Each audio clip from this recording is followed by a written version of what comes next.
Bienvenue à Minuit Mystère.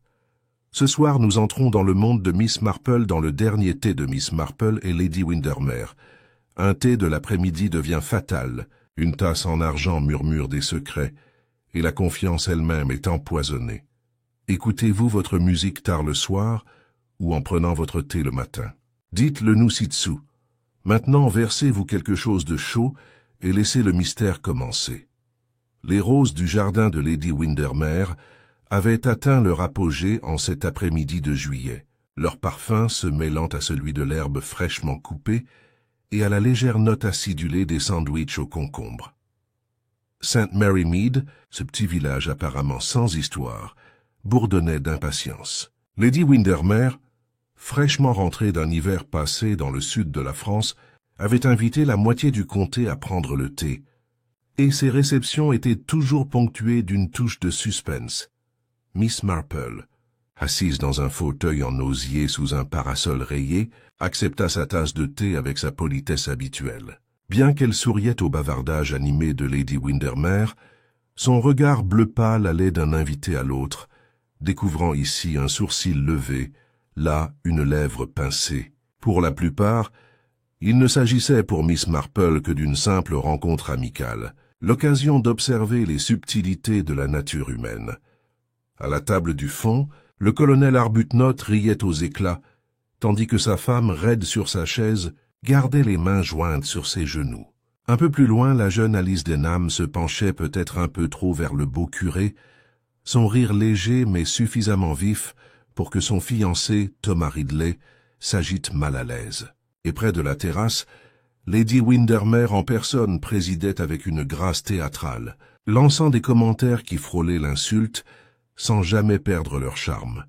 C'était en bref exactement le genre de tea party qui a prospéré à St. Mary Mead jusqu'à ce qu'il ne le soit plus. La servante, une jeune fille de 17 ans, troublée, apporta un plateau d'argent rempli de scones, les mains tremblantes, au point que l'un d'eux faillit glisser sur l'herbe.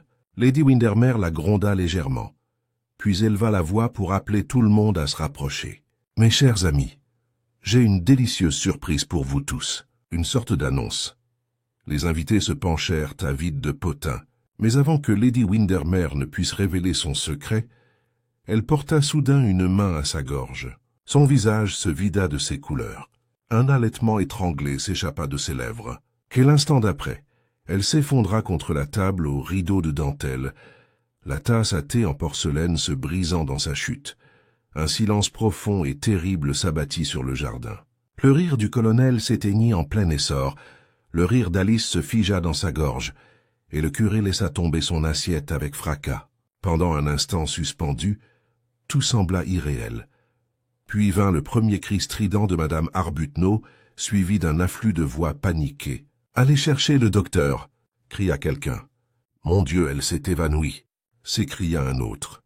Mais Miss Marple, se relevant avec une rapidité surprenante pour son âge, jeta un coup d'œil à la silhouette immobile de Lady Windermere et pensa, avec une certitude tranquille, qu'il ne s'agissait pas d'un malaise. Le goûter, qui avait commencé avec des roses et des rires, s'était terminé avec la mort. Le silence qui suivit l'effondrement de Lady Windermere sembla s'éterniser, interrompu seulement par le léger cliquetis de la porcelaine, là où sa tasse s'était brisée. Puis l'inévitable vacarme commença. Le colonel Arbuthnot, le visage rouge de cramoisi, aboyait des ordres comme si le jardin était un champ de bataille. « Allez chercher le docteur Haydock immédiatement. Ne restez pas planté là, ma fille. » tonna-t-il à la servante, qui fondit en larmes avant de se précipiter vers la grille. Sa femme, pâle et raide, murmurait « C'est impossible, c'est impossible !» comme si le répéter risquait de défaire la scène qui se déroulait devant eux. Thomas Ridley, désireux de se montrer utile, s'agenouilla près de la chaise de Lady Windermere, mais le curé le retira doucement, en murmurant quelque chose à propos de la laisser se reposer tranquillement. Ses propres mains tremblaient, lorsqu'il pressa 2 doigts sur sa gorge, les retirant d'un air blême. « Elle est partie », parvint-il à dire, et la déclaration parcourut le jardin comme un vent glacial. Les invités reculèrent, haletant, et aussitôt, 2 ou 3 groupes se formèrent, chuchotant ensemble avec inquiétude, tandis que d'autres lançaient des regards furtifs vers la silhouette immobile, comme s'ils risquaient d'attraper une contagion mortelle. L'atmosphère autrefois lumineuse de la fête se transforma en un épais nuage de malaise. Seule Miss Marple demeura calme. Légèrement à l'écart, elle croisa les mains sur son ombrelle et laissa son regard s'attarder sur la scène. Elle avait déjà vu des morts subites, plus souvent qu'on ne le soupçonnait, et elle en reconnaissait les signes. La mollesse anormale du visage, cette immobilité particulière qu'aucun évanouissement ne produisait jamais. Le docteur Haydock arriva rapidement, appelé de son cabinet médical voisin. Ses pas rapides sur l'allée de gravier le signalèrent, avant même que le jardin ne retrouve le silence. En homme pragmatique, il ne perd pas de temps en exclamations. Il examina Lady Windermere, murmurant des mots en lui prenant le pouls, puis se releva l'air sombre et définitif. « Je regrette de dire qu'elle est bel et bien morte », annonça-t-il. Et il y eut un soupir collectif, à moitié chagrin, à moitié soulagement nerveux de la certitude. Madame Arbuthnot émit un léger gémissement et enfouit son visage dans son mouchoir de dentelle. Alice Denham serrait le bras du curé comme si elle allait s'évanouir. Mais Miss Marple remarqua que ses yeux brillaient davantage de curiosité que de tristesse. Thomas Ridley tourna les talons, arpentant la pièce à grands pas, murmurant « impossible, tout simplement impossible ». Le docteur Haydock s'éclaircit la gorge. Cela semble avoir été soudain. Peut être son cœur, pensa-t-il, que j'aurais dû m'attendre à un avertissement. Elle était en assez bonne santé, je crois. Il regarda les invités autour de lui, mais personne ne semblait pressé de répondre. En effet, plutôt robuste, s'est hasardée Madame Price, une voisine arrivée cet après-midi la plus parée de bijoux que de bon goût. La semaine dernière encore, elle me battait au bridge. Étrange, très étrange, murmura Haydock. Eh bien, il faut contacter les autorités compétentes. Ce sera au coroner de décider. Sur ce, un nouveau courant s'est répandu parmi les invités. Les rumeurs concernant la police et une enquête se sont propagées à une vitesse fulgurante. Ce qui avait commencé comme un choc se transforme maintenant en spéculation. Le lendemain matin, les spéculations étaient devenues monnaie courante à St. Mary Mead. Dans la rue principale, devant l'épicerie, deux femmes serraient leurs paniers et échangeaient leurs théories à voix basse. À la poste, Madame Hartnell déclara avec certitude que Lady Windermere avait été empoisonnée parce qu'elle avait des ennemis. Ah oui, plus nombreux qu'on ne le pensait, et qu'aucune contradiction ne pouvait ébranler sa conviction. Au presbytère, on vit le curé tourner en rond dans le jardin, le front plissé par ses pensées. La jeune Alice Denham, loin d'être abattue, semblait positivement revigorée par la tragédie. Elle raconta à Madame Bantry, d'un ton assuré, que Lady Windermere avait toujours été plutôt insouciante avec sa santé, insinuant qu'une mort aussi soudaine n'était que la fin naturelle de la folie. Thomas Ridley, quant à lui, devint irritable et brusque, s'adressant sèchement aux passants qui présentaient ses condoléances. Au milieu de tout cela, Miss Marple vaquait tranquillement à ses courses, ses douces questions dissimulant des remarques futiles. Elle apprit avec une surprise apparente que Lady Windermere avait fait allusion à une annonce spéciale juste avant son évanouissement. « Tellement tentant !» murmura-t-elle comme par simple curiosité. Elle écouta Madame Price insister sur le fait que Lady Windermere était sur le point de révéler quelque chose de choquant. « Un testament, peut-être » suggéra Madame Price en baissant la voix théâtralement. D'autres laissaient entrevoir des choses plus sombres, une vieille querelle avec le colonel Arbuthnot, une désapprobation chuchotée des fiançailles d'Alice Denham, une menace voilée entendue des semaines auparavant dans le jardin.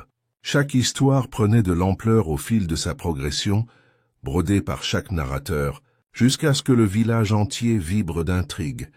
Ce soir-là, l'auberge du village était en proie à de nombreuses spéculations. Le propriétaire, polissant ses verres, déclara haut et fort que Lady Windermere avait été aussi en forme que n'importe quelle femme de son âge, et que quelque chose d'anormal avait dû se produire. Sa femme s'y opposait, affirmant que c'était la volonté du Seigneur. Les clients se disputaient autour d'un verre de cidre et de bière, les voix s'élevant, jusqu'à ce que la conversation revienne à un mot irrésistible: meurtre. C'est dans cette atmosphère de rumeurs enflammées que l'inspecteur Craddock arriva de Much Benham, convoqué par l'insistance du docteur Haydock. Grand homme à l'allure calme, il se rend au manoir le lendemain matin, prêt à mener son enquête. Pourtant, il pressentait déjà le défi que représentait le village, plongé dans une telle frénésie de théories qu'il serait difficile de distinguer la vérité de l'invention. Miss Marple, debout près de la haie, son tricot à la main, le regardait passer avec un intérêt modéré. Elle savait que l'inspecteur Craddock était compétent et réfléchi, mais elle connaissait aussi les coutumes particulières des petites communautés. Les gens se révélaient, non pas lors d'un interrogatoire, mais dans les lapsus du langage courant. Il suffisait de le remarquer. Ce soir-là, tandis que les lumières du village s'éteignaient et que le calme revenait dans les ruelles, Miss Marple était assise près de son feu, ses aiguilles cliquetant doucement. Elle repensait aux expressions qu'elle avait vues ôter la respiration haletante de Madame Arbuthnot, l'inclinaison provocatrice du menton d'Alice, l'indignation tonitruante du colonel. Tout cela était peut-être banal pour un œil non averti, mais pour Miss Marple, ces murmures évoquent des courants sous-jacents encore inexprimés. Quelque part parmi ceux rassemblés dans le jardin de Lady Windermere, elle était certaine que se trouvait la vérité sur cette mort subite. Et elle sentait aussi, dans la certitude tranquille née de longues années d'observation, que la vérité ne serait pas simple. Elle ne l'a jamais été. Le village, agité et avide de réponses, allait bientôt voir plus que ce qu'il avait espéré. Et Miss Marple, discrète et sans prétention, surveille chacun de ses pas. L'inspecteur Craddock arriva chez Lady Windermere tôt le lendemain matin, la rosée encore fraîche recouvrant le jardin où le thé fatidique avait été servi.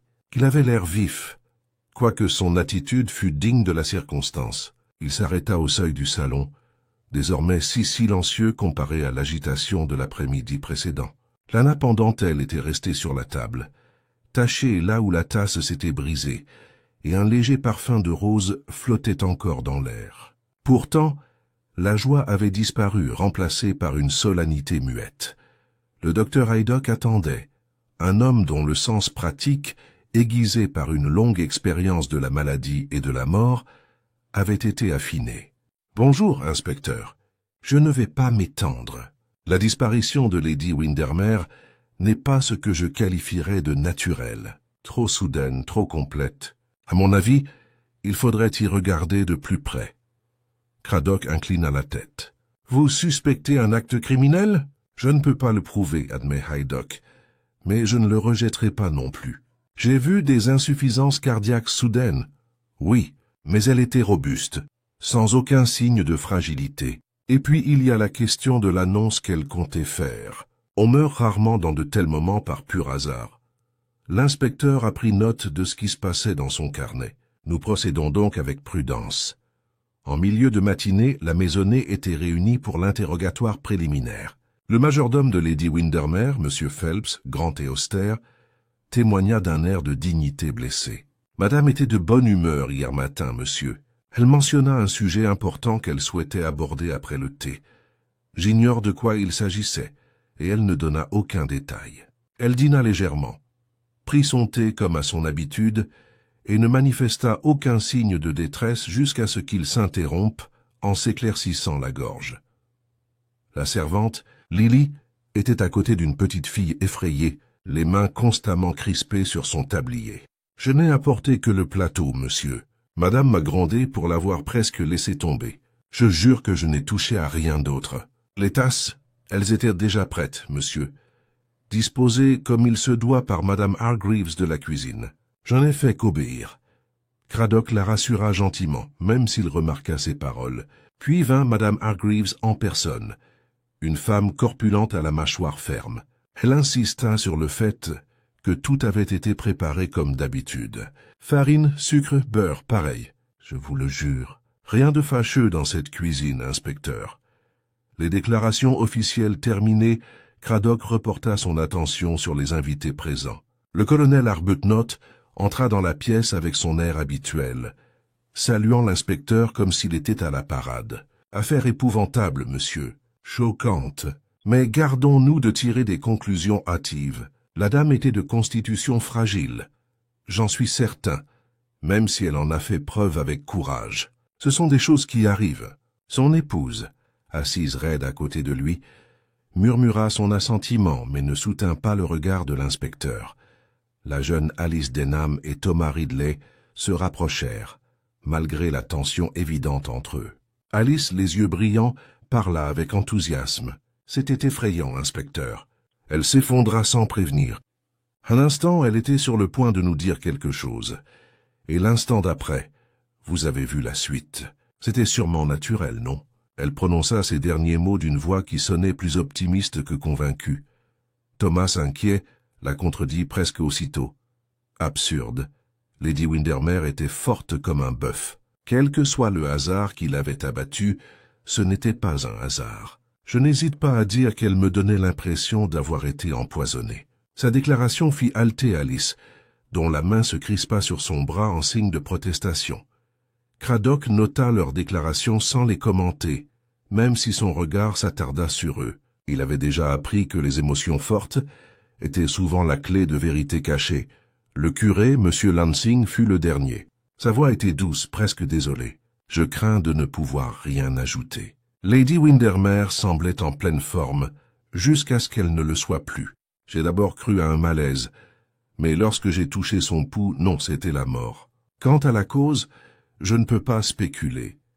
Une fois l'interrogatoire terminé, Craddock se retrouva à traverser lentement la roseraie, carnet à la main. Déjà les rumeurs du village lui parvenaient, une querelle chuchotée entre Lady Windermere et Madame Arbuthnot, une dispute foncière avec l'oncle de Thomas Ridley, une désapprobation voilée des fiançailles d'Alice Denham. Trop de motivation, trop de possibilités. C'est là que Miss Marple s'approcha, ses pas presque silencieux sur l'herbe. Elle tenait son tricot comme toujours, ses aiguilles claquant doucement, tandis que son regard s'arrêtait avec intérêt sur l'inspecteur. « Triste affaire, l'inspecteur Craddock, » dit-elle doucement, « mais peut-être pas totalement inattendue. » Il haussa les sourcils. « Vous pensiez que Lady Windermere était malade, Miss Marple ?»« Oh non, pas du tout. Elle était en excellente santé pour son âge. Mais force est de constater que certaines personnes, trop influentes dans un petit milieu, ont tendance à accumuler les griefs. Les griefs peuvent être dangereux. » Ses paroles étaient douces, mais elles restèrent gravées dans la mémoire de l'inspecteur tandis qu'il prenait congé. Miss Marple parlait rarement sans but. Cet après-midi-là, il se rend à l'auberge du village, espérant recueillir l'opinion publique. Il trouva exactement ce qu'il attendait des clients rassemblés, chacun avec une théorie à partager. Un homme jura que Lady Windermere s'apprêtait à déshériter son cousin, tandis qu'un autre affirmait qu'elle s'était attiré les foudres d'une connaissance londonienne peu recommandable. La vérité, Craddock le savait, serait enfouie sous de telles histoires, dissimulée par l'exagération et les vœux pieux. Pendant ce temps, Miss Marple, depuis sa fenêtre sur High Street, observait silencieusement les allées et venues. Elle remarqua comment Thomas Ridley quitta l'auberge en trombe, de mauvaise humeur, comment Alice s'attardait dans la ruelle pour échanger des paroles à voix basse avec le curé, comment Madame Arbuthnot se faufilait rapidement dans la foule, évitant toute conversation.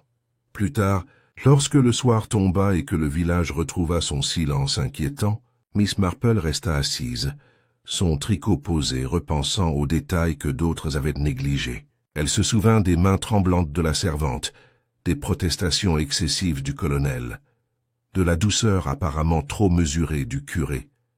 La police chercherait bien sûr des preuves, comme il se doit, mais Miss Marple savait que la vérité dans de telles affaires ne se révélait pas seulement par des traces physiques, mais par les subtilités du comportement humain, les infimes trahisons de la conscience, les petites vanités et jalousies qui parlaient de plus fort que n'importe quelle découverte de laboratoire.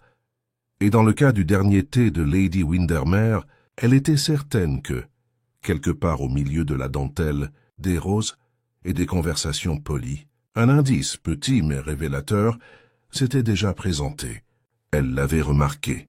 Il ne lui restait plus qu'à attendre de voir quel fil il allait démêler. L'enquête, à peine commencée, n'était déjà qu'un jeu de masques et de chuchotements. Et Miss Marple, avec sa patience discrète, était plus que prête à jouer son rôle. L'inspecteur Craddock retourna au manoir le lendemain matin, déterminé et prudent. Le coroner n'avait pas encore fait sa déclaration officielle, mais Craddock savait que le village réclamait des certitudes. Pour eux, la mort de Lady Windermere ne pouvait être un simple accident, elle était bien trop dramatique, bien trop propice aux spéculations. Et dans de telles circonstances, le suspect cherchait toujours sa première cible probable. Il commença par le colonel. Arbuthnot le reçut dans son bureau. Une pièce tapissée de bannières régimentaires défraîchies et imprégnée d'une odeur de tabac à pipe. « Écoutez, inspecteur, » fulmina le colonel, « je n'ai rien à cacher. Oui, Lady Windermere et moi avons croisé le fer une ou deux fois. C'était une femme redoutable, mais cela ne fait pas de moi son meurtrier. » Craddock tapota légèrement son crayon sur son carnet. « De quoi vous êtes-vous disputé, colonel ?»« Pour une question de terre, si vous voulez savoir. » admit le colonel à contre-cœur. Une question futile des frontières et tout ça. Elle était têtue, refusait d'entendre raison. Mais c'était il y a des mois, et je n'en veux pas aux morts. Les mots étaient assez chaleureux. Mais Craddock remarqua le visage rouge du colonel, la façon dont sa main tremblait légèrement tandis qu'il cassait sa pipe. Madame Arbuthnot était moins volubile, quoique plus révélatrice. Pâle et nerveuse, elle évitait le regard de son mari en parlant. Lady Windermere pouvait être désagréable, inspecteur, acerbe. Je ne peux pas prétendre que nous étions amis, mais je vous assure que je ne lui voulais aucun mal. Sa voix tremblait sur les derniers mots, et Craddock se demanda si c'était la peur et non le chagrin qui la tenaillait. Le nom suivant sur sa liste était Thomas Ridley. L'agitation du jeune homme de la veille ne s'était pas apaisée.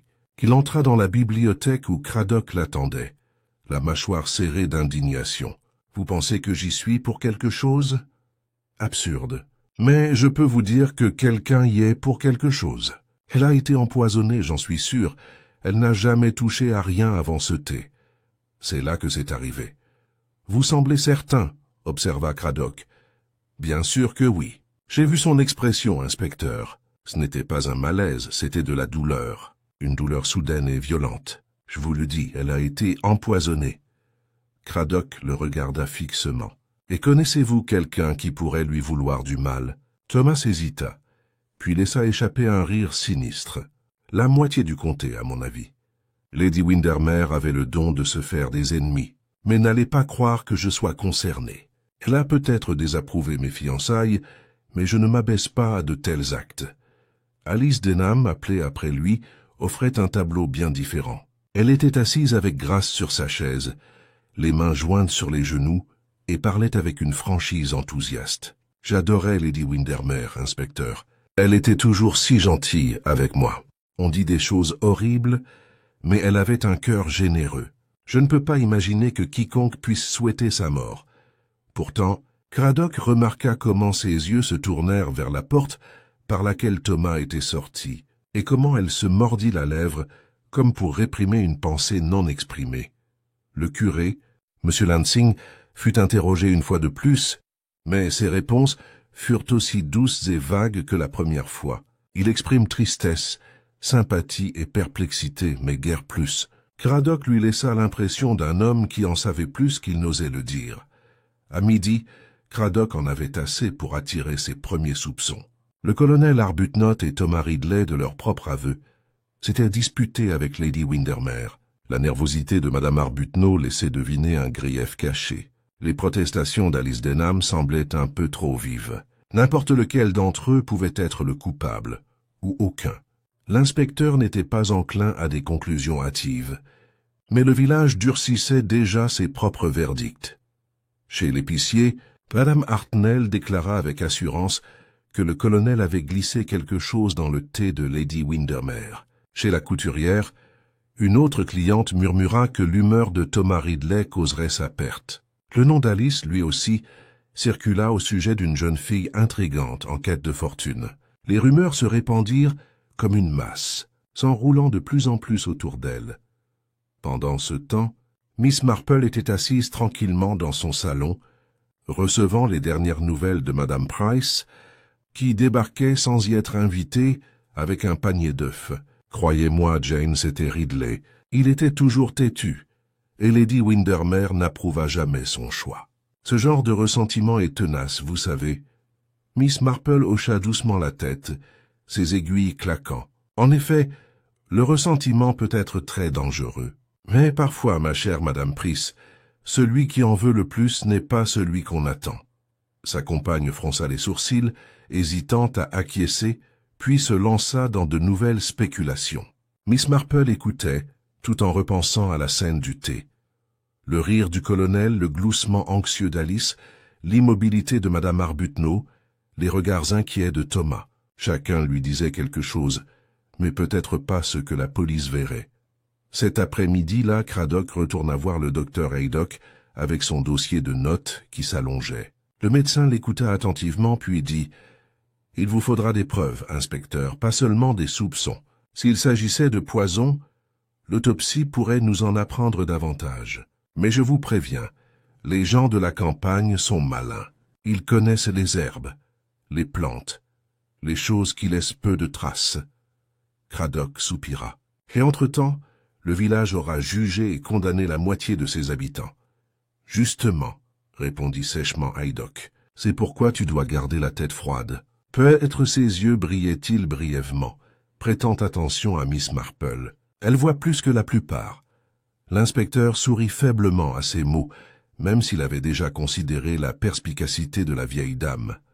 À mesure que le soir avançait, le village semblait retenir son souffle. Les fenêtres brillaient de lumière, mais derrière elles, les conversations brûlaient encore plus fort. Dans chaque salon, des noms se murmuraient, des théories étaient élaborées, des mobiles étaient avancés. Et au cœur de tout cela se trouvait une question toujours sans réponse qu'avait bien voulu annoncer Lady Windermere. Pour Craddock, les suspects évidents sautaient aux yeux, mais pour Miss Marple, le schéma était plus subtil, tissé de fils que les autres ne voyaient pas. Elle avait observé, écouté, et avait remarqué un petit détail sans importance, quelque chose qu'elle avait facilement négligé dans le tumulte du choc. Un détail qui lui piquait l'esprit comme une épine, et qu'elle ne voulait pas ignorer. Les premiers suspects sont apparus, et le village était impatient d'obtenir des réponses. Pourtant, Miss Marple savait que la vérité ne se trouvait pas dans les accusations les plus bruyantes, mais dans les observations les plus discrètes. Le lendemain matin, une brume s'accrochait aux haies et brouille les contours nets de St. Mary Mead. C'était le genre d'air humide et lourd qui donnait l'impression que des secrets planent, attendant d'être découverts. L'inspecteur Craddock avait alors terminé ses déclarations préliminaires et l'enquête du coroner se profilait à l'horizon. Le village, bien sûr, ne pouvait plus attendre les conclusions officielles. Il exigeait des explications sur le champ. Miss Marple, marchant d'un pas posé vers High Street, son panier au bras, se heurtait aux rumeurs à chaque coin de rue. Madame Hartnell, le visage rouge et indigné, déclara devant le bureau de poste que le colonel avait dépassé les bornes cette fois. Le vieux monsieur Jenkins, d'un pas lourd, murmura que Lady Windermere avait joué avec le feu, inquiétant tant de monde. Partout, les mots fusaient, sans jamais trouver de preuves.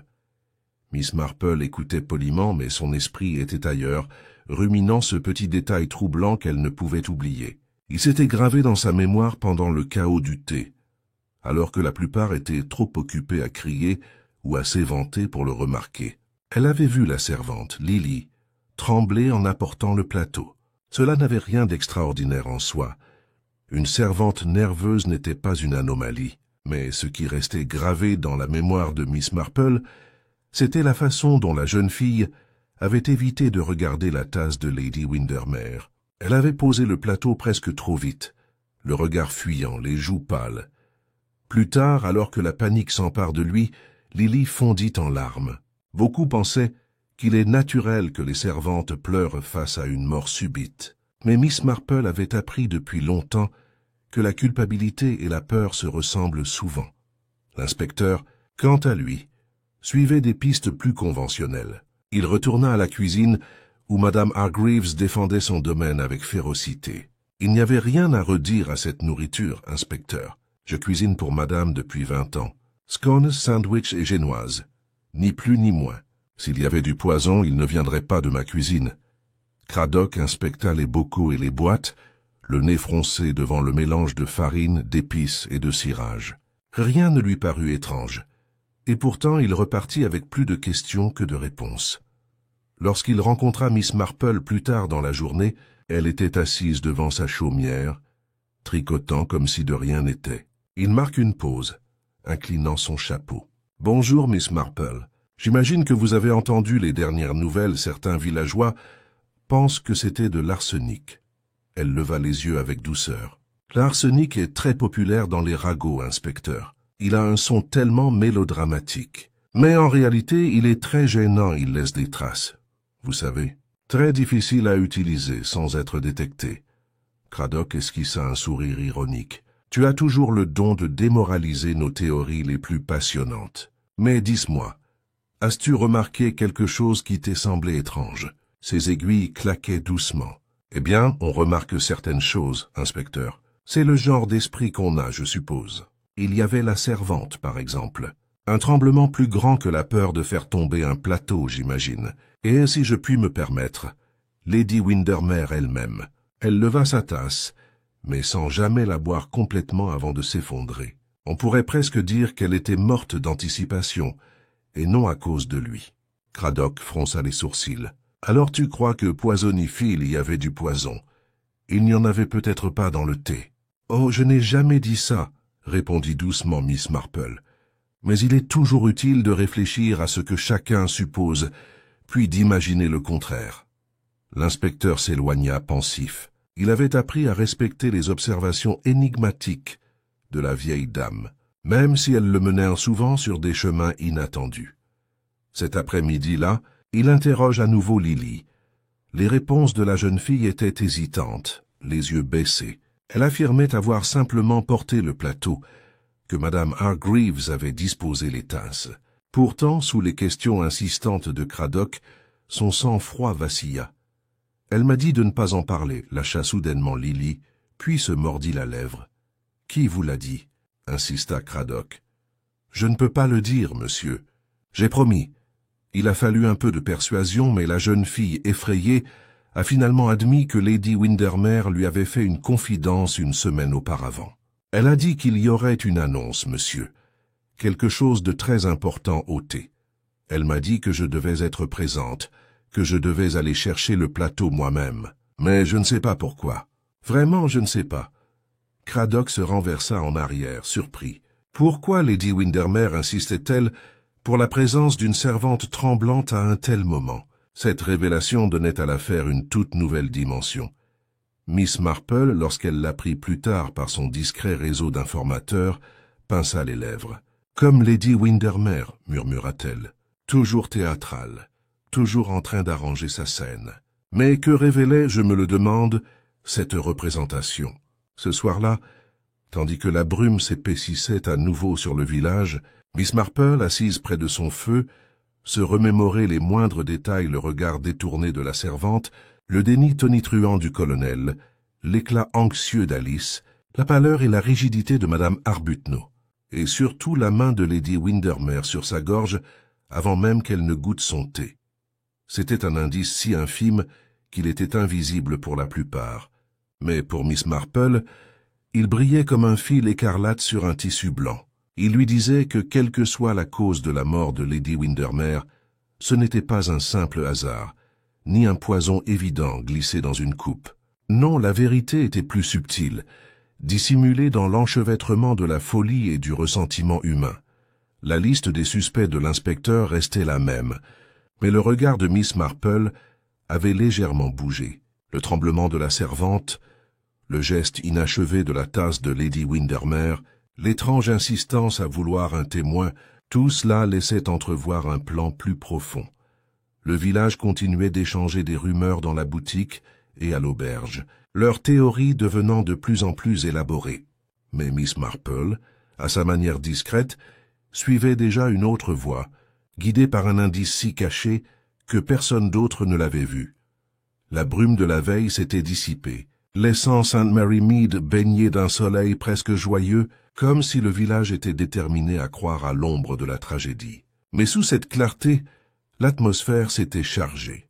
Les villageois avaient surmonté le choc initial, et les murmures prenaient désormais des tournures plus vives, les accusations se masquant en bavardage, le ressentiment se faisant passer pour de la sympathie. L'inspecteur Craddock, sentant que les faits avaient peu de chance d'émerger de déclarations polies dans les salons, décida qu'il était temps d'approfondir la question. Les gens se révélaient plus clairement lorsqu'on les pressait, et Lady Windermere avait laissé derrière elle une traînée de colère.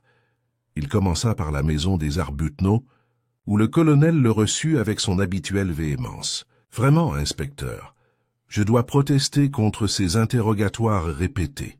J'ai tout dit.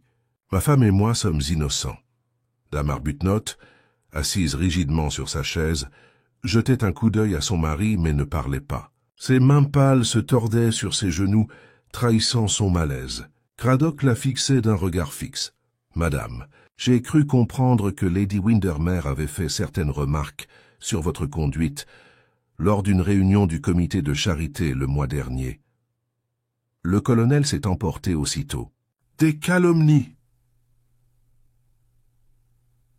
C'était tout simplement des calomnies. Ma femme est irréprochable. La dame Arbuthnot baissa les yeux. Elle avait dit des choses cruelles, à propos de ma tenue, de mon amitié avec une connaissance de Much Benham. J'étais humilié, inspecteur. Sa voix tremblait, et Craddock perçut une brève lueur de colère sous sa peur. Lui en voulais-tu suffisamment pour souhaiter sa mort? Demanda-t-il doucement. Non. Le mot jaillit de ses lèvres avec une force surprenante suivie d'un souffle tremblant. Non, jamais. Elle s'interrompit, pressant son mouchoir contre sa bouche. Le colonel, le visage rouge, s'approcha d'elle. « Ça suffit, inspecteur. Je ne veux pas que ma femme soit davantage tourmentée. Vous ne trouverez pas de méchante ici. » Craddock prit congé, mais son esprit s'attarda sur le contraste entre le ton tonitruant du colonel et le calme fragile de sa femme. Ce n'était peut-être pas de la culpabilité qu'il avait perçue, mais quelque chose de caché. Sa visite suivante fut pour Thomas Ridley. Il trouva le jeune homme arpentant la rue devant sa chaumière, les sourcils froncés, les poings serrés. « Si vous êtes ici pour m'accuser, inspecteur, épargnez votre souffle. Je sais que les langues s'entrechoquent au village, mais je n'ai rien à voir avec la mort de Lady Windermere. Tu t'es disputé avec elle, » lui rappela Craddock. Thomas rit amèrement. La moitié de la paroisse aussi. Elle détestait mes fiançailles avec Alice. Elle disait que j'étais indigne, qu'elle ne le permettrait jamais, comme si cela la concernait. Vous admettez votre colère, dit Craddock. Bien sûr que j'étais en colère. Qui ne le serait pas? Mais l'empoisonner? Non, ce n'est pas ma façon de faire. Je mène mes combats ouvertement.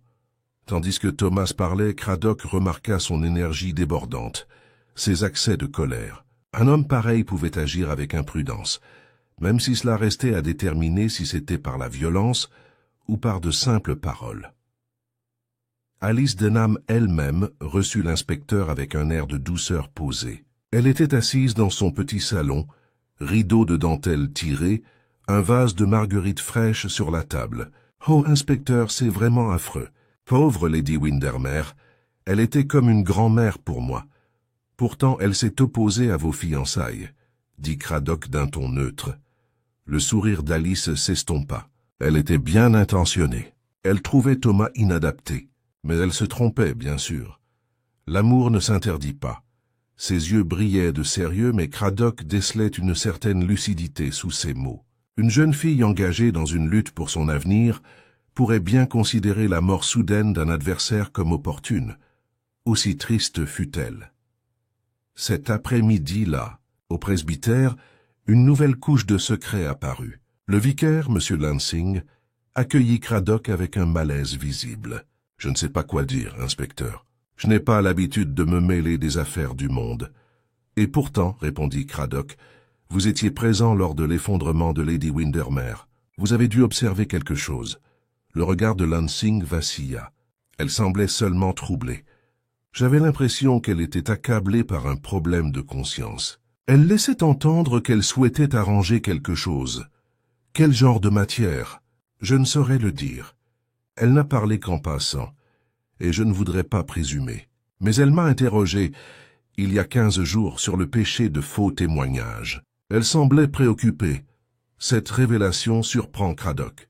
Quel secret pesait sur Lady Windermere? Quelle vérité avait-elle voulu révéler au thé? Pendant ce temps, le village grouillait de rumeurs. À l'auberge, les clients se disputaient pour savoir si Lady Windermere avait modifié son testament. Chez l'épicier, on murmura qu'elle avait été victime de chantage à Londres. Et devant l'église, Madame Price informa avec délectation Mademoiselle Marple qu'elle avait vu Alice Denham s'entretenir très étroitement avec le curé le lendemain matin même de la mort de Lady Windermere. Miss Marple accueillit cette information d'un hochement de tête poli, mais ses yeux se plièrent légèrement. Les jeunes se confient, Madame Price. Cela ne signifie pas toujours plus que du réconfort. Mais d'un autre côté, ses aiguilles claquèrent, et cela signifie parfois beaucoup. Ce soir-là, Miss Marple repensa aux révélations de la journée. Le mariage tendu des Arbuthnot, l'orgueil furieux de Thomas, la douceur prudente d'Alice, la conscience fuyante du curé, chacun cachait un secret, grand ou petit. Mais les secrets d'un village étaient comme des fissures dans la porcelaine fine, invisibles, jusqu'à ce que la pression des circonstances les fasse éclater. Elle revint également à sa précédente observation. Lady Windermere n'avait pas bu de thé avant sa mort. Si du poison était impliqué, il n'y en avait peut-être pas dans la tasse. Peut-être s'agissait-il d'un acte bien plus personnel, bien plus délibéré. Et si tel était le cas, la signification de son annonce était d'autant plus grande. Le temps que les lampes s'allument dans les chaumières et qu'un silence pesant s'installe dans le village, l'atmosphère de confrontation s'est intensifiée. Les motivations se multiplient désormais, au lieu de s'atténuer, et le masque de chaque suspect semble glisser légèrement sous l'œil attentif. Miss Marple, observant depuis sa fenêtre, savait que le motif n'était pas encore clair.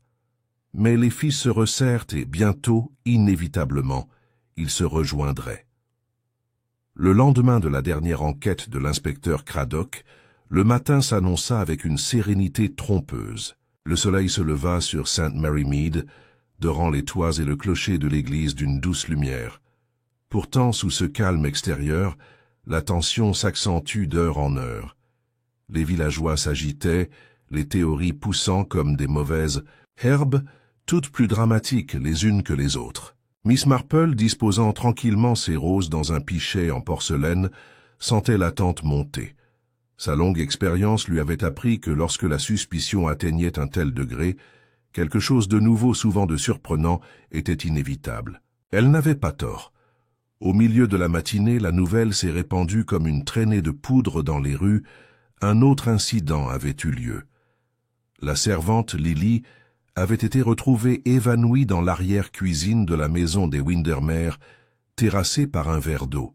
Bien qu'elle ait vite repris connaissance, la maisonnée était en émoi, convaincue qu'elle avait été victime d'une seconde tentative d'empoisonnement. L'inspecteur Craddock arrive rapidement, l'air sombre. Il trouva Lily pâle et tremblante, sur la chaise de la cuisine, Madame Hargreaves la surveillant comme une poule mouillée. « Ce n'était rien, monsieur, » murmura Lily. « Juste un sort, j'en ai parfois, mais Madame Hargreaves était catégorique. N'y croyez pas, inspecteur. Cette fille a failli mourir sous mes yeux. Il y a de la méchanceté en marche, et je ne la laisserai pas nier. » Craddock ordonna d'examiner le verre, même s'il doutait d'en trouver beaucoup. Pourtant, les implications étaient graves. Si quelqu'un cherchait à faire taire la servante, alors Lily devait savoir ou être soupçonnée de savoir quelque chose d'important. La nouvelle se répandit avec une exagération prévisible. Lorsqu'elle parvint à la poste, Lily échappa de justesse à la mort. À l'auberge, elle avait été frappée par le même poison. Le village vibra d'une peur renouvelée, un meurtrier parmi eux était toujours actif, toujours aussi audacieux. Miss Marple, apprenant la nouvelle par Madame Price, sentit ses aiguilles s'immobiliser au milieu de la rangée. « Comme c'est curieux », murmura-t-elle. « Si l'on voulait se dérober aux soupçons, on pouvait certes tenter de les élargir. Ou, à l'inverse, si l'on souhaitait semer la panique, il n'y avait pas de moyen plus sûr. » Cet après-midi-là, Craddock réunit à nouveau la maisonnée. Le colonel Arbuthnot tonna, il s'agissait sans l'ombre d'un doute d'un complot malveillant. Sa femme était pâle et silencieuse, tandis que Thomas Ridley murmurait sombrement des rumeurs de complot. Alice Denham, les yeux écarquillés, déclara que Lily devait être protégée à tout prix. Cradock les étudia tous avec attention. « Dites-moi, demanda-t-il soudain, qu'avait exactement l'intention d'annoncer Lady Windermere à ce thé. Chacun d'entre vous a dû se faire une idée. Les réponses étaient révélatrices. Le colonel jura qu'il n'y connaissait rien et s'en fichait éperdument. Madame Arbuthnot murmura qu'il s'agissait peut-être du fonds de charité. Thomas Ridley suggéra amèrement que Lady Windermere avait prévu d'interdire son mariage. Alice parut sidérée par cette suggestion, mais ne proposa aucune autre solution. Le curé, M. Lansing, prit la parole le dernier, à voix basse. « Je n'en suis pas certain, inspecteur, mais elle m'a parlé un jour de son testament. Elle craignait que cela ne provoque des disputes. Elle a dit vouloir faire comprendre devant témoins que sa décision était ferme. Cette révélation jeta un éclairage nouveau. Si Lady Windermere avait effectivement eu l'intention d'annoncer des modifications à son testament, les motivations étaient nombreuses. Les bénéficiaires peuvent être déshérités, les rivaux promus. L'argent avait le don d'aiguiser les ressentiments jusqu'à les rendre plus tranchants. Ce soir-là, alors que le crépuscule tombait sur le village, Miss Marple prit place, comme d'habitude, près de l'âtre. Ses pensées rebâtirent les pistes. L'évanouissement de la première dame Windermere, avant même de goûter son thé. Puis l'évanouissement de la servante, rappelant opportunément la première tragédie. Et maintenant, les murmures d'un testament. Son expérience lui avait appris que les mensonges les plus dangereux circulaient souvent sous couvert d'accidents. Il n'était pas rare que des individus coupables mettent en scène d'autres incidents, soit pour détourner les soupçons, soit pour renforcer un récit erroné. Elle se souvenait aussi des paroles effrayées de Lily, lorsque Lady Windermere avait insisté pour que la jeune fille soit présente sur le plateau. Cela suggérait une prévoyance de la part de Lady Windermere, comme si elle savait que l'annonce pourrait provoquer plus que consternation, pourrait provoquer un danger. Dans les ruelles, les villageois se rassemblent en groupe, échangeant des histoires à la lueur des lampes. Certains affirmaient que la servante était de mèche avec le tueur, d'autres insistaient sur le fait qu'elle était la prochaine victime désignée. Tous s'accordent sur un point. La mort de Lady Windermere n'était pas le fruit du hasard, mais bien intentionnel. L'inspecteur Cradock, relisant ses notes tard dans la nuit, sentait l'affaire sombrer dans une complexité déroutante. Chaque suspect semblait plausible, chaque mobile possible. Et voilà qu'un rebondissement testamentaire ramène l'argent au cœur du problème. C'était un homme pragmatique, mais il reconnaissait l'importance de la psychologie. C'est pourquoi les réflexions silencieuses de Miss Marple persistaient dans son esprit, plus qu'il ne voulait l'admettre. Pour Miss Marple, la question n'était pas seulement de savoir qui avait profité de la mort de Lady Windermere, mais qui avait craint son annonce au point d'oser frapper devant témoins. Elle avait une intuition plus profonde encore de la réponse. Elle était fragile, comme un fil de broderie, facile à perdre à moins d'y regarder de plus près. La situation avait changé avec l'évanouissement de Lily, mais restait à déterminer s'il s'agissait d'une attaque sincère ou d'une manœuvre habile. Une chose était sûre, le meurtrier n'avait pas encore fini de maquiller sa supercherie, et Miss Marple, avec son regard patient et son habileté à tricoter, était déterminée à suivre le fil jusqu'au bout. Le choc causé par l'évanouissement de Lily n'était pas encore passé, que Miss Marple commença à élaborer son propre plan discret. Elle avait déjà vu de telles manœuvres, des tentatives pour obscurcir la vérité par un drame supplémentaire, pour détourner le regard. Si la mort de Lady Windermere était bel et bien un meurtre, alors le tueur était non seulement audacieux, mais assez rusé pour semer la confusion par la suite. Une telle ruse pouvait être contrée, mais pas par la force. Non, il fallait de la patience, de la subtilité et une aptitude qui paraissait si inoffensive que le coupable se trahirait sans s'en rendre compte. Pendant ce temps, l'inspecteur Craddock était déterminé à garder Lily sous surveillance. Il désigna un agent de police à la maison de Windermere et chargea Madame Hargreaves de veiller à ce que rien ne sorte des lèvres de la servante sans surveillance. « Elle a peut-être peur », dit-il à Craddock d'un ton sombre, « mais les gens effrayés en savent parfois plus qu'ils ne le pensent. » Miss Marple, en apprenant cela, hocha légèrement la tête en signe d'approbation. Pourtant, elle savait que les mesures officielles ne suffiraient pas à démasquer le coupable. La vérité ne résidait pas dans les preuves matérielles, mais dans le comportement humain. Et elle, mieux que quiconque, comprenait comment la faiblesse humaine se révèle. Elle commença donc par les Arbuthnot. Un après-midi, elle invita Madame Arbuthnot à prendre le thé, présentant cette invitation comme une simple marque de bonté. Madame Arbuthnot arriva pâle et tendue, les mains tremblantes lorsqu'elle accepta une part de biscuit. « Je ne peux penser à rien d'autre, Miss Marple, » avoua-t-elle d'une voix tremblante. « C'est trop affreux. Dire que Lady Windermere est partie, et de cette façon. » Miss Marple sert le thé avec un sourire tendre. On ne peut s'empêcher de se demander ce qu'elle voulait annoncer. Ce genre de choses fait tourner l'imagination, n'est-ce pas? La main de Madame Arbuthnot tremblait, tandis qu'elle levait sa tasse. Elle n'arrêtait pas de faire des déclarations. Je craignais qu'elle ne m'humilie à nouveau. Elle en avait menacé, vous savez, mais cela ne fait tout de même pas de moi un suspect. Sa voix se brisa, et le regard perçant de Miss Marple vit une lueur de peur réelle, non pas de culpabilité, mais d'être exposée. Plus tard, Miss Marple répéta l'expérience avec Alice Denham. Elle s'arrangea pour retrouver la jeune fille près du cimetière, son sac à tricot sur le bras. « Quelle triste affaire !» remarqua Miss Marple à voix basse.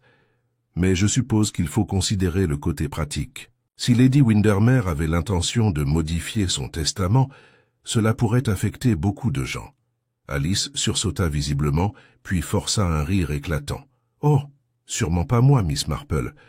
Je l'appréciais seulement, c'est tout.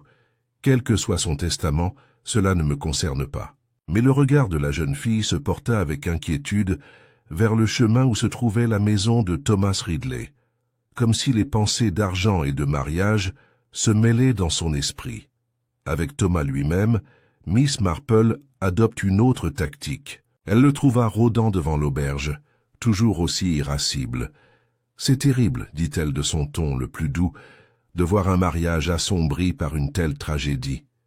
Les gens en parlent, bien sûr. Ils en parlent toujours. » Thomas rougit. « Laissez-les parler. Alice et moi, on se mariera de toute façon. Lady Windermere n'a pas pu nous arrêter, ni dans la vie, ni dans la mort. » Miss Marple laissa échapper un léger soupir. C'est si pénible quand des parents plus âgés interviennent. J'imagine qu'elle avait l'intention d'interdire publiquement le mariage. Ça aurait été vraiment embarrassant. Ses paroles firent mouche. Thomas serra les mâchoires et ses poings. Si elle avait essayé, je l'aurais arrêté net, retenant le reste. Mais Miss Marple n'en avait pas besoin de plus. Elle avait perçu son tempérament, son imprudence. Imprudence, cependant, n'était pas synonyme de calcul. Le colonel, lui aussi, fut soumis à ces discrètes sollicitations.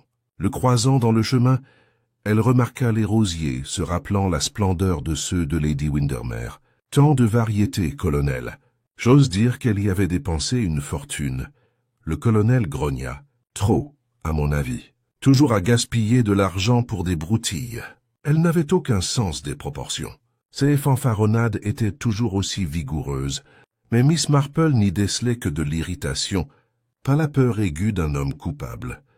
C'est avec le curé, M. Lansing, que son test s'avéra le plus révélateur. Elle le trouva dans le cimetière, rangeant des livres de cantiques et étudiant calmement. « Quel réconfort vous devez apporter à vos paroissiens en ce moment » dit gentiment mademoiselle Marple. « Lady Windermere se tournait souvent vers vous pour trouver conseil, n'est-ce pas? Le jeune homme perdit son sang-froid. Elle se confiait à moi, oui, mais seulement sur des questions spirituelles. Rien d'autre. » Les yeux de Miss Marple pétillèrent doucement. J'ai pensé qu'elle avait peut-être mentionné son testament. C'est une lourde responsabilité, après tout, de se voir confier un tel savoir. Et M. Lansing pâlit. Elle avait peut-être fait allusion. Mais je ne pouvais trahir sa confiance. Sa voix tremblait, et il serrait le livre de cantiques si fort que les bords se tordaient. Miss Marple vit aussitôt les signes d'une conscience rongée par plus que de la simple piété. Ce soir-là, seule dans son salon, elle passe en revue les résultats de son expérience discrète. Chaque suspect avait révélé quelque chose au moindre contact. La peur de Madame Arbuthnot, le malaise d'Alice, l'humeur de Thomas, l'irritation du colonel, la conscience troublée du curé formaient ensemble une mosaïque de motivation et de faiblesse. Mais une chose est devenue évidente. La mort de Lady Windermere n'était ni un hasard ni une folie. Elle était liée à son intention de faire une déclaration, au secret qu'elle portait en elle, et à la volonté qu'elle avait peut-être cherché à modifier. Quelqu'un parmi eux avait connu ce secret, et quelqu'un avait suffisamment craint sa révélation pour s'afficher publiquement. Le test de Miss Marple n'avait pas encore identifié le coupable, mais il avait réduit le champ des possibles. Et elle savait, forte d'une longue pratique, que le coupable ne pourrait rester caché bien longtemps. Encore un coup de pouce, un tour de vis de plus, et le masque tombera à coup sûr. Le village, encore submergé par les rumeurs, attendait avec impatience une solution. L'inspecteur Craddock poursuivait son enquête, déconcerté mais déterminé. Et Miss Marple, tricotant avec assiduité près de son feu, se préparait à l'acte final. La vérité était si proche qu'elle pouvait presque la voir scintillant comme une forme derrière une fine mousseline. Il ne restait plus qu'à la faire apparaître à la lumière. Le salon de Lady Windermere était exigu et lourd cet après-midi-là, malgré les fenêtres ouvertes sur le jardin. Un silence s'abattit sur l'assemblée. Le colonel et Madame Arbuthnot, assis raides, côte à côte à Listenham. Pâle mais provocante, Thomas Ridley agité, arpentait la pièce comme si les murs l'écrasaient. Monsieur Lansing, le curé joignait et desserrait les mains. Lily, la femme de chambre, se recroquevillait sur sa chaise.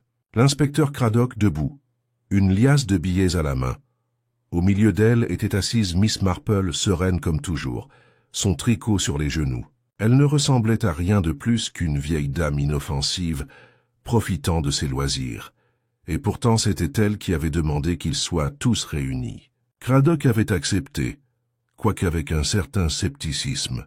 Il avait appris à présent que les petites observations de Miss Marple avaient souvent plus de poids que ses propres questions formelles. « Mes amis commencent doucement, Miss Marple.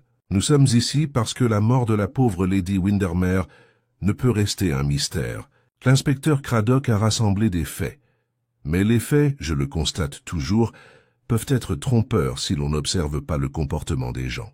Et les gens, vous savez, cachent rarement leur véritable nature. » Thomas Ridley eut un rire bref et rauque. « On doit donc nous juger sur les ragots et les vieilles histoires. »« Non, mon cher jeune homme, répondit doucement Miss Marple, par vos propres actions. » Elle se tourna vers Craddock. « Vous vous êtes demandé, inspecteur, pourquoi Lady Windermere s'était effondrée avant de boire son thé.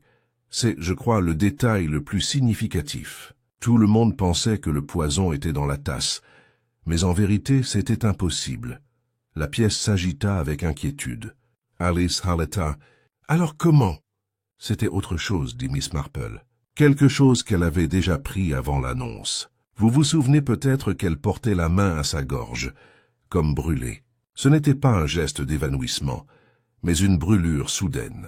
Le poison n'était pas dans le thé, mais sur le bord de sa tasse. L'inspecteur Craddock se redressa. « Sur le bord ? Oui. Une méthode simple, qui exige plus d'expérience que d'expertise. Celui qui a préparé les coupes a peut-être brouillé les pistes. Mais c'est là que réside la subtilité. Lady Windermere ne buvait jamais, mais elle portait la coupe à ses lèvres. C'était suffisant. » Lily poussa un petit cri. « Oh, madame, jamais !» Miss Marple se tourna vers elle avec gentillesse. « Non, ma chère. Vous aviez peur car vous soupçonnez quelque chose d'anormal, mais vous ne l'avez pas fait. Lady Windermere elle-même avait insisté pour que vous apportiez le plateau. Elle savait, je crois, que ce qu'elle voulait annoncer pourrait susciter de vives réactions. Elle voulait un témoin, quelqu'un d'innocent pour porter le thé, afin que la faute ne puisse être imputée à la servante. Une précaution très judicieuse. » Le colonel s'agita, mal à l'aise. Le mouchoir de Madame Arbuthnot flottait. Qu'allait-elle annoncer? demanda Thomas avec véhémence. Les yeux de Miss Marple se posèrent sur lui un instant avant de parler. Sa volonté. Elle avait confié à M. Lansing qu'elle entendait clarifier les choses avant tout le monde. Et c'est là, je crois, le secret qui lui coûta la vie. Elle avait décidé d'apporter certaines modifications qui priveraient l'un d'entre nous du bénéfice escompté. Alice joignit les mains, mais qui avait à perdre? Les aiguilles de Miss Marple claquèrent une fois, 2 fois. Lady Windermere était de plus en plus mécontente des Arbuthnot. Leurs querelles, leurs indiscrétions, elle comptait les rayer de son testament. Mais elle compte aussi retirer son soutien au mariage du jeune monsieur Ridley. Elle disait aux autres que ce mariage était inconvenant et qu'elle n'était pas du genre à dissimuler ses opinions. Pourtant, aucun de ces motifs ne justifie un meurtre délibéré et de sang-froid. Son regard parcourut doucement la pièce, s'attardant enfin sur le curé. Le véritable mobile était ailleurs. Lady Windermere, comme le sait M. Lansing, avait découvert un mensonge de tromperie. Sa conscience était troublée et elle avait l'intention de le dénoncer. Elle avait appris que le curé détournait des fonds de l'Église. Il y eut un hoquet collectif. M. Lansing devint blême. « C'est faux !» Il cria, mais ses mains tremblantes le trahirent. « Elle vous a parlé de faux témoignages », poursuit Miss Marple. « Elle avait l'intention de révéler la vérité à d'autres. Cela aurait ruiné votre vocation, votre réputation, Monsieur Lansing. Alors, en désespoir de cause, vous avez eu recours à un stratagème simple mais mortel. Vous avez manipulé les coupes sous prétexte d'aider la servante et sur celle de Lady Windermere, vous avez essuyé le poison. Lorsqu'elle l'a porté à ses lèvres, ce fut suffisant. Le curé tituba, agrippé au dossier de sa chaise. Il hésita, puis s'affaissa sur son siège, le visage entre les mains. Le silence qui suivit fut pesant, rompu seulement par les sanglots étouffés de Madame Arbuthnot. L'inspecteur Craddock s'avança. « Vous admettez, monsieur. La voix de Lansing était étouffée. Elle m'aurait détruit. Je n'avais fait qu'emprunter, avec la ferme intention de rembourser. Mais elle était implacable. Je ne pouvais affronter la honte. Je pensais qu'un seul contact, un instant, et tout serait fini. Je n'avais jamais voulu que sa voix se transforme en sanglots. » Craddock serra les dents lorsqu'il fit signe aux gendarmes. « Vous venez avec nous, monsieur. » Tandis que le curé était emmené, les autres restèrent stupéfaits. Le colonel Arbuthnot murmura « Mon Dieu !» tandis qu'Alice serrait le bras de Thomas, le visage pâle. Lily pleurait en silence, submergée par le soulagement et l'horreur. Dans le silence qui suivit, Miss Marple reprit son tricot, comme si l'orage était passé et qu'elle était de retour dans son salon. « Ce sont souvent les petites choses qui comptent, » dit-elle doucement. La tasse levée sans être sirotée, le tremblement d'une servante, les mots prononcés avec confidence. On se révèle, vous savez, quand on se croit en sécurité. C'est alors que la vérité éclate. L'inspecteur Craddock la regarda avec un mélange d'admiration et d'émerveillement. « Vous avez un esprit remarquable, Miss Marple. J'aurais pu tourner en rond pendant des semaines. »« Oh non, inspecteur, dit-elle avec un sourire modeste. Vous auriez trouvé la vérité à temps. Mais parfois, il est utile de remarquer les petits détails du quotidien. Après tout, la nature humaine est la même partout. » Le rassemblement se dispersa lentement, apaisé par le poids de la révélation. Dehors, le village poursuivait son rythme habituel, le cliquetis des seaux de lait, les bavardages aux portes des boutiques. Mais sous la surface se cachait la certitude que l'un des leurs avait été démasqué comme meurtrier. Et Miss Marple, de retour à son cottage, réfléchissait avec une tristesse silencieuse. Ce n'était pas un triomphe qu'elle ressentait, mais cette tristesse familière que la folie et la faiblesse pouvaient si facilement mener à la destruction. Lady Windermere avait cherché à dire la vérité, et ce faisant, avait scellé son destin. La vérité était désormais connue, mais la paix à St. Mary Mead prendrait plus de temps à revenir. Les jours qui suivirent, l'arrestation de M. Lansing passèrent sous un poids particulier à St. Mary Mead. Le choc de la mort de Lady Windermere avait déjà ébranlé le village, mais la révélation que le curé, ce jeune homme aimable, qui lisait des sermons d'une voix douce et inclinant la tête avec tant d'ardeur pour prier, était le coupable, provoqua un profond malaise dans chaque foyer. Dans la grande rue, Les conversations s'interrompent brusquement dès que quelqu'un approchait, pour reprendre par des murmures précipités une fois le passant parti. Chez l'épicier, Madame Hartnell déclara avec une assurance triomphante qu'elle avait toujours soupçonné le curé d'être trop docile. Madame Price rétorqua qu'il lui avait semblé un modèle de vertu, ce qui prouvait que le diable est à l'œuvre là où on l'attend le moins. Les avis divergeaient, mais tous s'accordaient à dire que le village ne serait plus jamais le même. L'inspecteur Craddock resta à Much Benham pour superviser les formalités de l'affaire, mais ses agents étaient fréquemment présents à St. Mary Mead. Les déclarations officielles furent recueillies, les chronologies corroborées et les preuves préparées pour le procès à venir. Pourtant, aux yeux des villageois, l'affaire était déjà réglée, la culpabilité avait été avouée, le mobile établi. Seuls les tribunaux étaient chargés de confirmer ce que la déduction silencieuse de Miss Marple avait déjà révélé. Miss Marple, cependant, n'affiche aucun air triomphant. Dans son petit salon, bercée par le tic-tac de l'horloge et le parfum de lavande, elle continuait à tricoter comme si la vie avait repris son rythme habituel. Mais dans son regard persistait la mélancolie pensive de celle qui a trop souvent vu comment la fragilité de caractère peut ruiner une vie.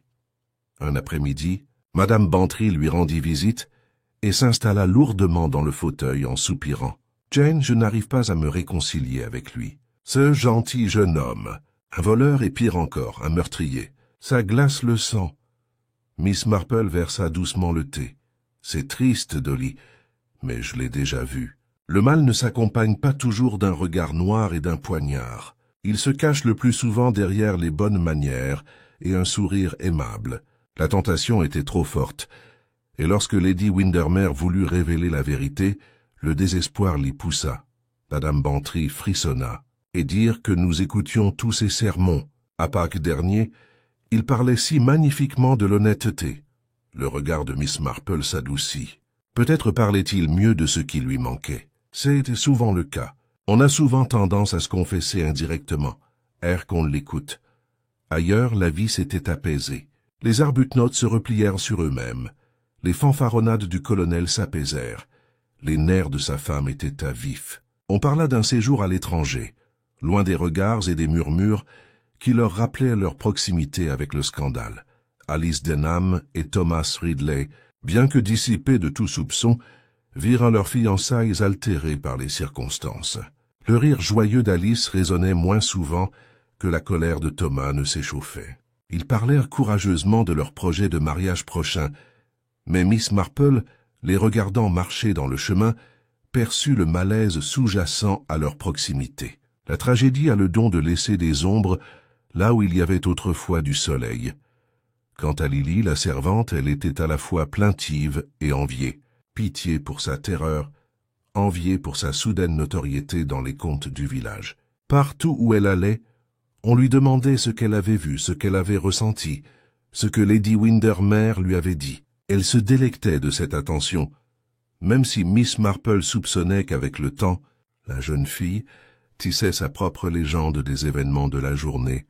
Bien au-delà de la vérité, l'église était plus vide le dimanche. Les paroissiens étaient au présent consciencieusement, mais l'absence du curé jetait un voile noir. Certains murmuraient des prières avec plus de ferveur, d'autres restaient figés par la méfiance. Le vicaire, un pauvre homme, s'efforçait de rassurer ses fidèles.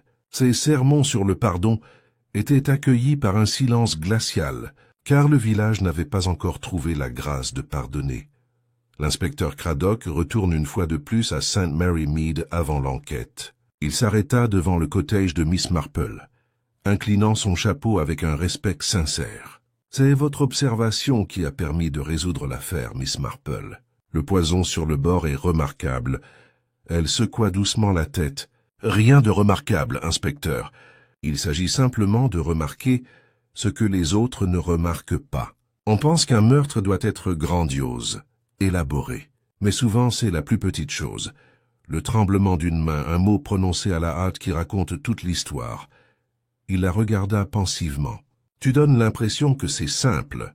Pourtant c'est un don que peu de gens possèdent. » « Ce n'est peut-être pas un don, répondit-elle avec son sourire discret. Juste une longue vie entre voisins. On voit des schémas, inspecteur. Et on apprend que la nature humaine est la même, que ce soit dans un village ou dans une grande ville. L'orgueil, la peur, l'avidité, tout cela se répète sans cesse. L'enquête fut menée rapidement.